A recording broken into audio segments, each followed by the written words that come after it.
Imagine going from this, a standard powerful tornado build, to doing this in just a span of a few mouse clicks and a very simple gear swap. These two builds conveniently share almost the same skills save for the core skills and a couple of passives, as well as having the exact same viable Paragon board, and also happen to share a ton of legendary aspects requiring you to only have to swap out 3 pieces of gear, making it extremely quick to swap gear and skills on the fly even within something like a nightmare dungeon, allowing you to capitalize on the strengths of each build and also switch between different playstyles and power fantasies to have more fun with. So I initially came up with the idea for this because, first of all, I really enjoyed Lightning Storm as a skill and that sort of fantasy of a Lightning Druid. And while a pure Lightning Storm Druid is somewhat viable, it does struggle in certain aspects, especially in things like boss fights and heavily single target battles. And so by very slightly tweaking my build to match that of a high Nightmare Dungeon tier pushing Tornado build, especially when it comes to the Paragon board configurations. And since both builds happen to share a lot of common, not only legendary aspects, of course the Paragon board as I mentioned, but also viable gear affixes, I am able to easily swap between the two builds whenever the situation calls for it, or even when I just feel like it. And so in this guide, I'm still mainly going to be covering my version of the Lightning Storm Druid because I feel like the Tornado Druid has already been covered quite extensively, especially with higher end players. But of course, I'll show you what exactly you need to collect to be able to play both builds, how to swap between the two, and specific situations where you might prefer one build over another.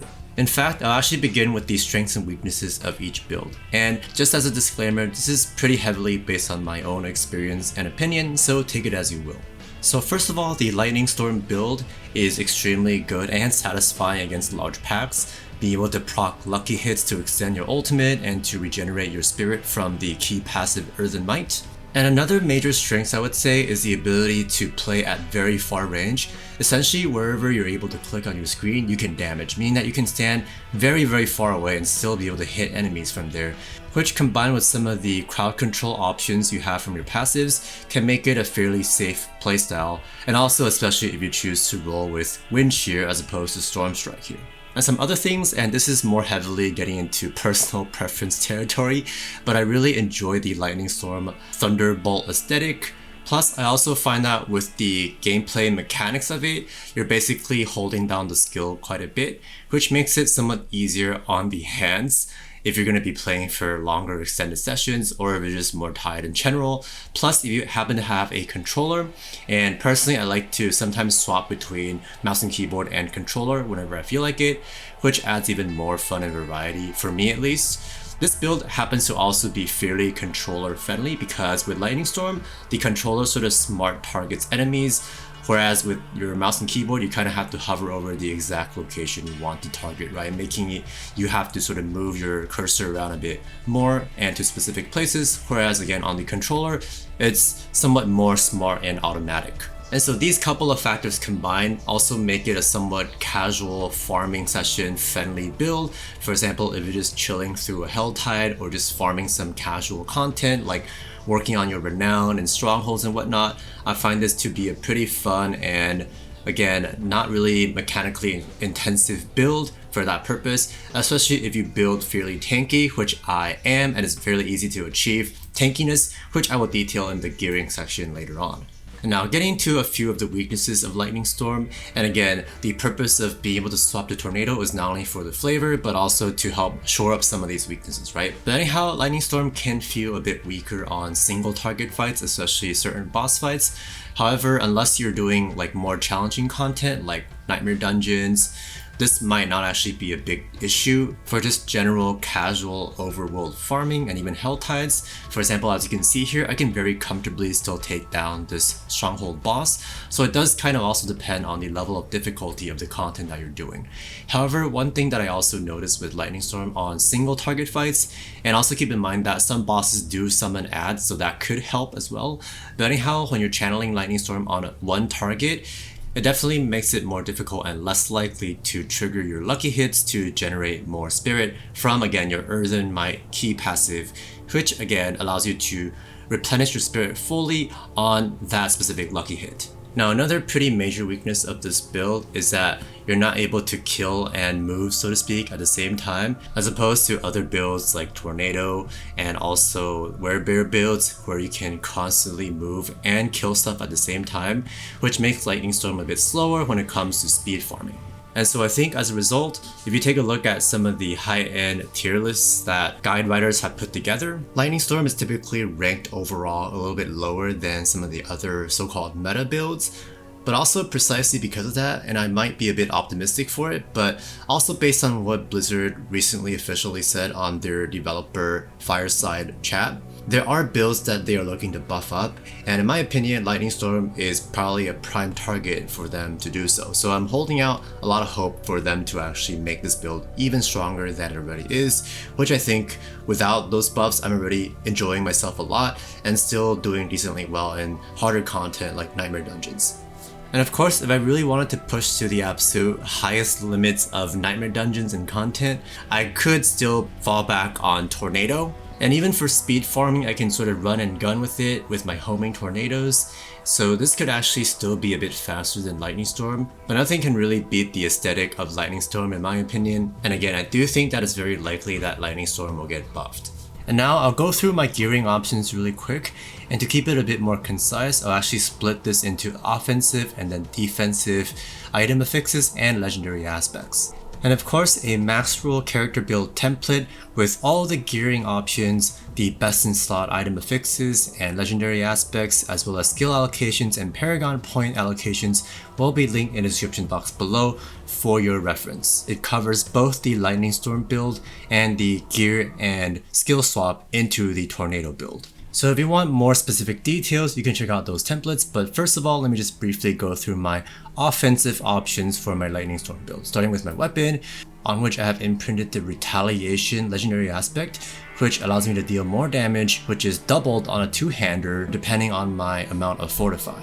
As for affixes, you'll generally want willpower, core skill damage, critical strike damage of some form, and also damage to vulnerable enemies, with crit and vulnerable being in its own respective damage buckets, making them much more preferred compared to other offensive affixes, which I actually don't have what I spoke about on this weapon, but I don't stress out too much about it either because my weapon is still decent even without those best in slot rolls. And especially for your weapon, you want to go for an axe because maces don't really do much. All maces add overpower damage, so you don't want that because this build doesn't rely on overpower. And then axes give you damage to healthy enemies, so that's useful. You can go for a staff as well, but staves have higher attack speed compared to axes and slightly lower weapon damage.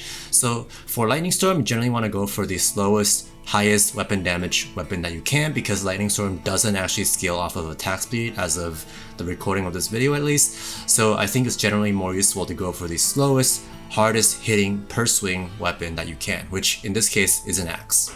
Moving on to the amulet, you'll want the aspect of the direwolf on it to turn your Grisly Rage into a direwolf, which when you are a wolf, you'll be able to cast storm spells, right? And when you are in your ultimate, you actually reduce your resource costs, allowing you to really spam your Lightning Storm for a very long time. And for affixes, and again, this one I have here is far from perfect, but you'll generally want movement speed and cooldown reduction and ranks to Envenom, which is a passive that gives you critical strike damage. These three I would say are by far the most important. I think cooldown reduction is really good because it smooths out your transformations, allowing you to have much higher uptime on it, so I am definitely hunting for cooldown reduction on my amulet. And now onto your two rings. For one of your rings, you want the aspect of the Rampaging Werebeast, which will allow you to extend the duration on your Grisly Rage, which again turns you into a dire wolf instead, and also allow you to have more and more critical strike damage as you crit. And for your second ring, you definitely want the Mighty Storm aspect because this allows your storm spells to benefit from Earthen Might, the key passive that gives you a chance to fill up your spirit to full on a lucky hit, and also guarantees critical strikes for a few seconds when that procs. And notice how these two synergize beautifully because one gives you guaranteed crits and the other gives you increased critical strike damage when you crit. And for affixes, you'll generally again want vulnerable damage and critical strike damage because these will give you the most damage out of all the offensive affixes, but I wouldn't stress out too much if you also have something else like crit strike chance or lucky hit like what I have here, or even damage to say crowd control enemies or distant enemies. I wouldn't stress out too much about it, but I would definitely prioritize and hunt for and try to reroll for again vulnerable damage or also critical strike damage or crit chance. One important thing to note though, if you're going to be doing the gear swap to tornado and back and forth like I do, is to not take any affix that only benefits one of the skills. So for example, you don't want critical strike damage on lightning skills or for physical skills, right? But rather you would want something like critical strike damage to werewolf skills, which actually benefits both skills, with the Tempest Roar Helm converting both over to werewolf skills, allowing you to not have to swap out those specific pieces of gear. And also because both specs happen to share most of their legendary aspects. But one specific piece of gear aside from your weapons that you definitely need to swap though is your gloves, because it's the only piece that can spawn with the +2 core skill, specific core skill affix, which means on one pair of gloves you'll want plus ranks to Lightning Storm, whereas on the other one you obviously want plus ranks to Tornado. And these plus ranks are going to be a significant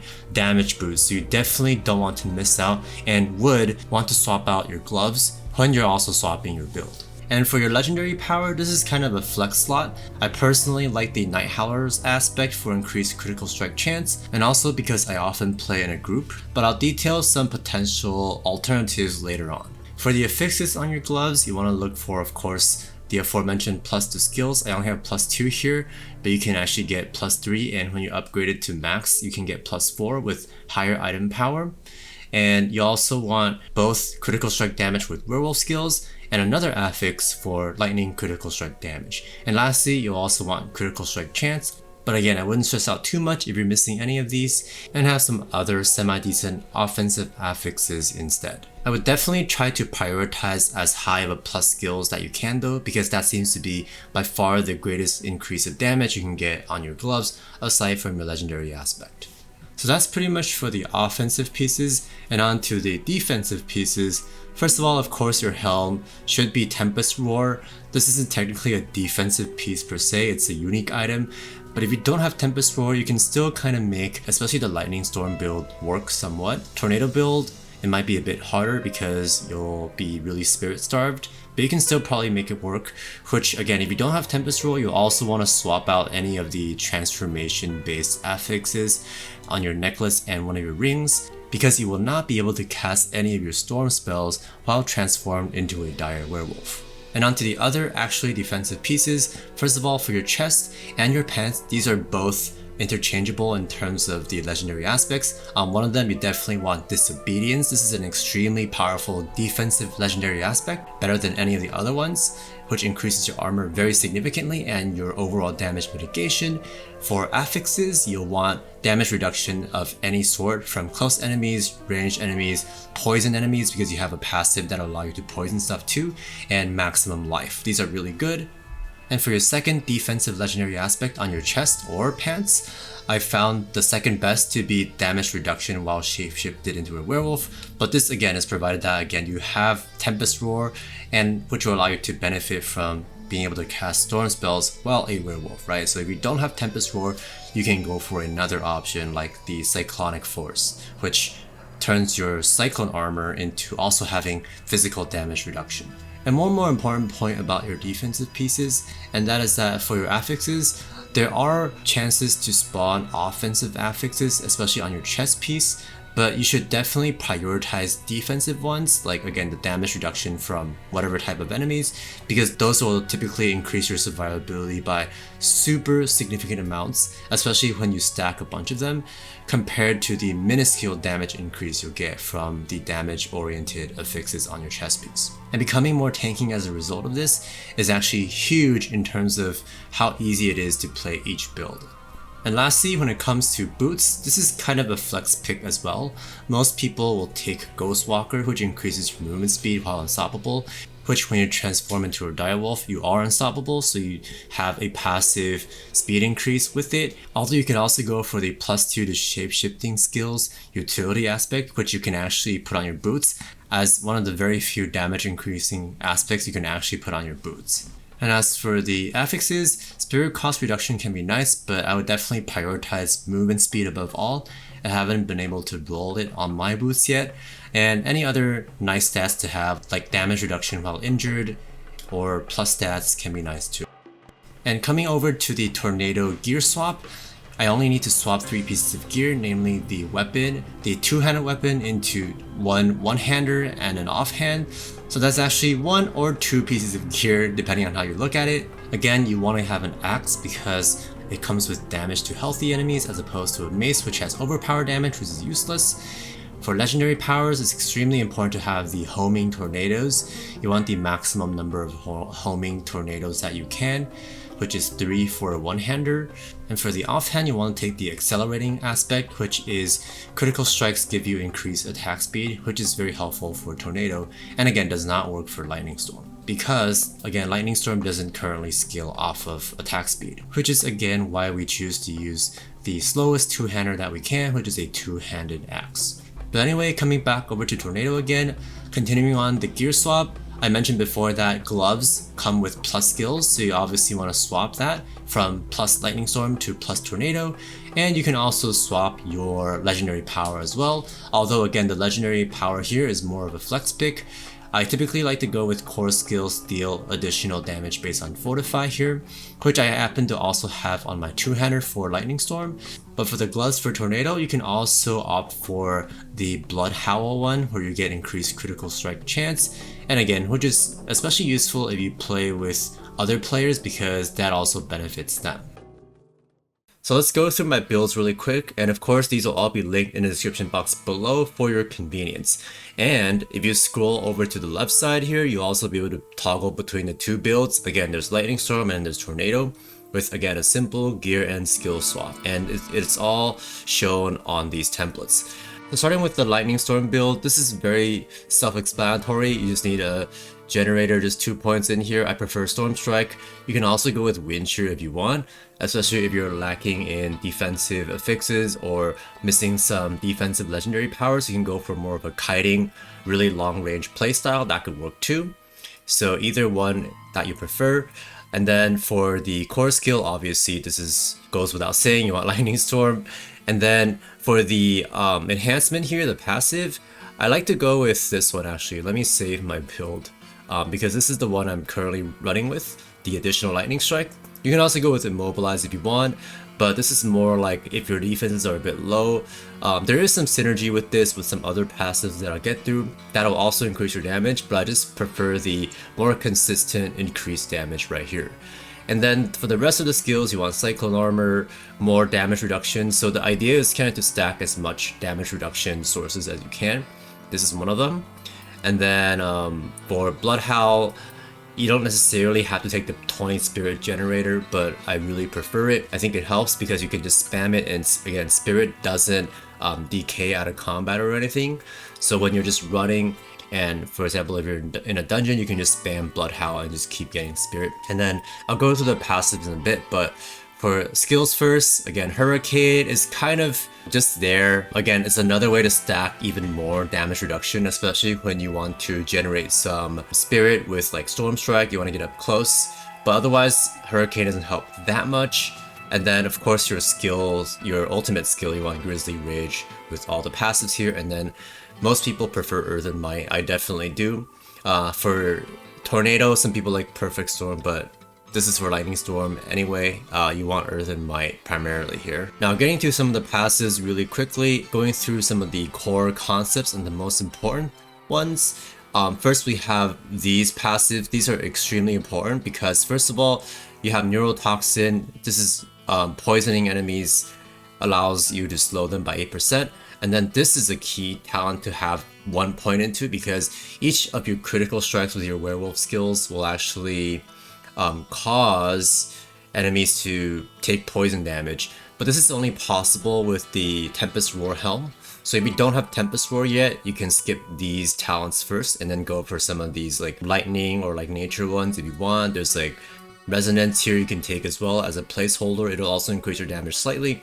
But once you get Tempest Roar, which converts your, again, storm skills into werewolf skills, you definitely want to take these passives to turn your critical strike lightning storms and also tornadoes with the other build into poison damage, which will then enable this, right? The reason that this poisoning is important is that it enables this extra critical strike damage, which is a huge damage increase. And you're also slowing them, which is another source of CC, which allows you to benefit from gear with damage to crowd controlled enemies, right? Or Paragon points and nodes for this crowd control or damage to crowd control enemies as well. And next up, wrapping up some of the other passives, you just want some damage increases wherever you can take them. So pretty standard stuff. You want to max all these little nodes with like nature damage out.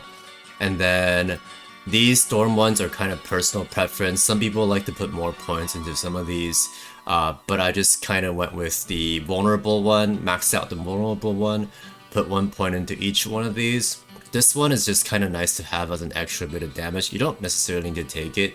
Bad Omen here, you don't necessarily have to take it.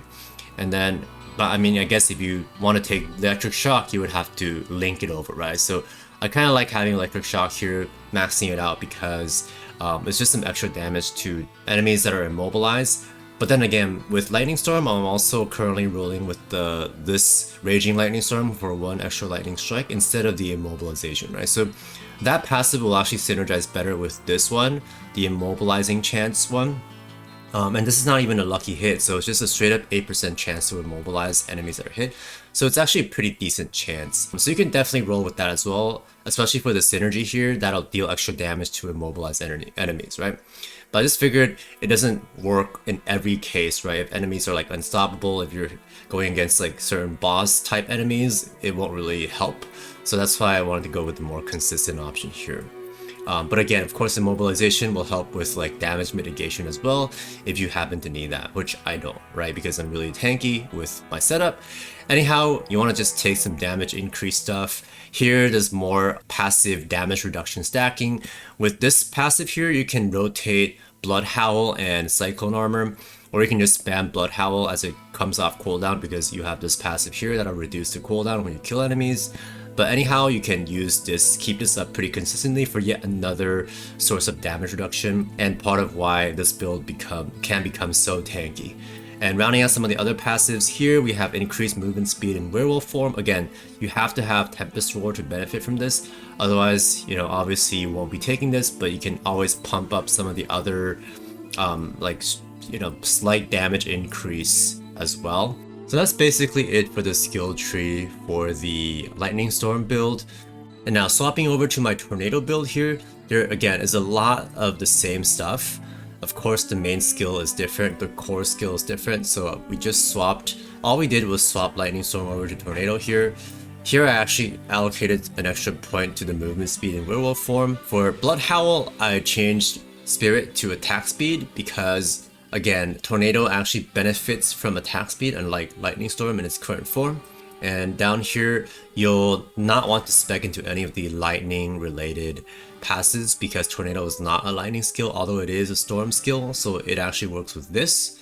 Okay, so if I hover over Tornado, it says Storm. If I hover over Lightning Storm, it's also Storm, but it deals lightning damage, right? At the bottom right, as you can see, whereas Tornado deals physical damage. Anyhow, here you can just take this. It's more kind of personal preference, but I like it. It adds additional vulnerable chance to this as well. And there's a slow version too. It's kind of what you want to do. If you want to kite more, you can actually go with the slow if you want, because there's some other sources of vulnerable like here, and also your Paragon board or your Paragon Glyph exploit, which is a good source of vulnerable too. Anyhow, for the Hurricane, it's the same. Here it's the same. Some people like to put extra points into Neurotoxin for even more kiting and sort of battlefield control. Certainly, like, really good players have done this, so it's a viable choice. And here you can just do the standard, you know, passive damage increases. It's still the same as the Lightning Storm version, but here We also have some fortify generation just to get you slightly more fortify to allow you to become just build fortify faster with Grizzly Rage, because again with Grizzly Rage, Supreme Grizzly Rage here, you gain fortify every single second, and when you extend that, you know, that'll just be more with what I mean is when you extend that with your critical strikes here, right, with rampaging Werebeast here. And anyhow, by becoming fortified quicker, this will allow you to benefit more from this passive or this legendary aspect, right?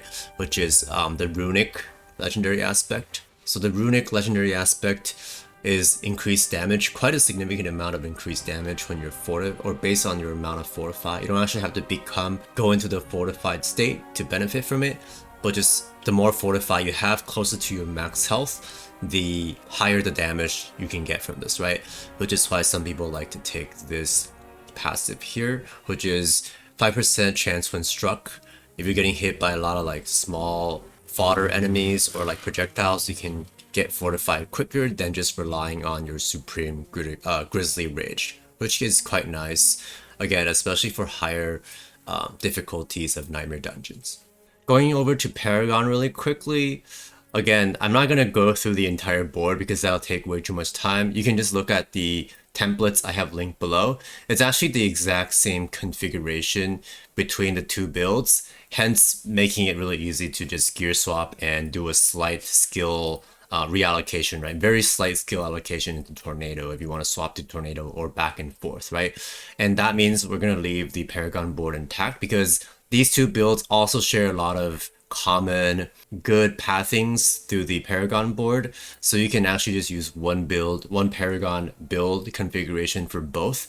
And of course the glyphs, you want to use ones that can benefit both builds, right? So namely here I have exploit, which is vulnerable damage, so I'll just go through the glyphs without really going into too much depth on the other stuff. But exploit is really great all around for lots of different builds for vulnerable to apply vulnerability and to allow you to deal extra vulnerable damage. Next up we have werewolf, which is just straight up good if you when you transform into a werewolf, right? So this is what this build is. So this is obviously really useful. And then another glyph is earth and sky, just straight up increased nature damage. So both lightning storm and tornado are nature skills, so this will benefit both. Next, moving on, we also have Spirit. This is critical strike damage, so this again benefits both builds. And last but not least, here we have Fang and Claw. This is also a werewolf or werebear, but we're not using werebear. This is a werewolf glyph that'll increase your damage. And I just kind of picked glyphs that are good damage glyphs all around, but depending on your playstyle and needs, you can obviously swap these glyphs around too. You can actually move them around to different places if you want. Of course, you'll have to allocate the points slightly differently depending on whether one requires like you to fill out willpower around it, or like have magic nodes around it, or dexterity or whatever. But you can kind of play around with it slightly and still keep the same or largely the same configuration if you want. For example, a really good Chinese player who has actually beaten a level 100 Nightmare Dungeon with a Tornado Druid, he actually used a few defensive options, such as, if we take a look here, he actually used Fulminate, not Fulminate. Fulminate's one for lightning damage, so you don't want to use that because it can only benefit Lightning Storm. But if you were to just play Lightning Storm and not Tornado, you can use Fulminate if you want. But I instead went for Spirit because, again, it benefits both. But anyway, coming back to the Chinese player, he actually used Undaunted. So this is another pretty good one because it's sort of a balanced glyph. Offensively and defensively. It gives you increased damage while fortified, which, by the way, when you go into dire bear or dire wolf form rather, you actually start building up fortify, right? So this actually allows you to deal extra damage in that state, but this also gives you damage reduction, so it can be helpful for like pushing extremely high levels of Nightmare Dungeons if your damage is really decent. And getting to some of the legendary nodes, Lust for Carnage is good here because it's just a bit more spirit generation. On the left here, this pathing is really cool because there's two separate entrances, if you will, into Heightened Malice here. And anyhow, the first one, the legendary node rather, that we're taking here is Heightened Malice to deal more damage against poison enemies, because again, with this passive here, when you crit, you actually deal poison damage as well. So that allows you to benefit from that too, right? Very cool synergy there. And moving on, another one that we can take is, let me see, legendary node here, there's Thunderstruck, just some extra crit damage against vulnerable or mobilized enemies. Ancestral Guidance is another really good one. And part of the reason you don't want to put Dire Aspect of the Dire Wolf on your weapon, because that'll make your spirit consumption too low to proc this. So you want to usually put it on your necklace so that you spend enough spirit. You're still spending enough spirit to benefit from this legendary node. So here's just a quick level 33, not the most impressive I know, Witch Water with some commentary. And just note that I'm still level 73, so the monsters here are going to be still significantly higher level than me. So first of all, starting the run, I need to hit up a consumable. You can go with critical strike or crit damage, or if you want survivability, if you're pushing, go with whatever you prefer. I like to go, or even lucky hit, right? So I'll go for this strong precision elixir for a bit of both. Alright, and let's start the run. So the first thing is, I'll kind of go through each skill one by one as I use them, and I would like to start with Blood Howl actually, which is something that you can just spam if you're using the passive to gain spirit with, which you should be with the lightning build, as opposed to tornado, right? So I'll just be spamming Blood Howl as I go, because spirit doesn't decay until you use it. It doesn't decay out of combat or anything. So you can just keep spamming it, and it'll also turn you into wolf form, because which will increase your movement speed, so that's really helpful. So here I'm gonna pop my Grizzly Rage to turn into my Dire Wolf. You can actually just use it pretty freely. I don't usually pop it like right at the very beginning, because I like to pop it when there are at least a few monsters for me to hit and start proccing my spirit, and also to reduce my ultimate cooldown with, right? Because with the presence of monsters, I'll be able to better sustain my ultimate by, you know, having that lucky hit to reduce that cooldown from my spirit boom. And I actually missed something here. And notice how I haven't used Hurricane or Cyclone Armor yet, which I should. So if there's enemies close by, especially if you're storm striking to gain a bit of energy without your ultimate, or with or without your ultimate, usually with your ultimate, your spirit costs are low enough that you really don't have to like use your generators that much, or your generator that much. You can just kind of sit back and start channeling, even with just a little bit of spirit you gain from Blood Howl. So here I'm going to pop this again. I have Unstoppable, so it's really helpful. So here I can pop Hurricane, and then Cyclone Armor is kind of just it's not really used for defense generally because you're so tanky, but you can use it when you're low on spirit, especially when you're not transformed. So because it actually has a pretty good proc rate for the Earthen Might, I suppose because it's a knockback. So when you cast Cyclone Armor on enemies when you're not transformed, it has an actually pretty decent chance to proc full spirit for you. So that's actually a really good way to use it as you're going up and meleeing people for a bit of spirit, right? Especially when you're not transformed, because again, when you're transformed, things will be pretty smooth. You don't really have to do much. Here I just kind of cast Hurricane for fun. Hurricane's not that important to use, it's just more for damage reduction when you're up close and meleeing, just to give you a bit more survivability. I'm just blasting through this pretty easily. And here I really need to go through my main strategy with Lightning Storm, which is that you'll see on top of the skill here, there's like a green bar.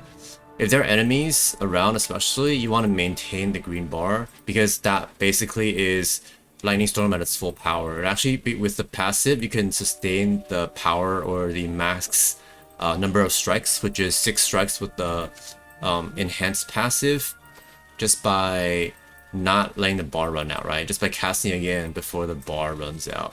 So that's kind of the way to cast Lightning Storm here. And I'm just blasting through. Even if it falls off, if you just get to move a bit faster, it's not really a big deal anyway. So that's pretty much it for my build guide. I'm not going to commentate on Tornado gameplay because I think a lot of people have done so already. That might be even more well versed than I am in that specific build. But anyhow, consider subscribing to my channel if you enjoyed this build, and also follow me on Twitch where I'll be streaming a lot of this Lightning Storm and Tornado gameplay and iterating on both of these builds and trying to push to higher difficulties as well. By the way, this week's free Diablo 4 Twitch drops happen to be Druid themed as well, so be sure not to miss out. Anyhow, thank you so much for watching. Comment down below if you have any questions, and I will catch you in the next one. Peace.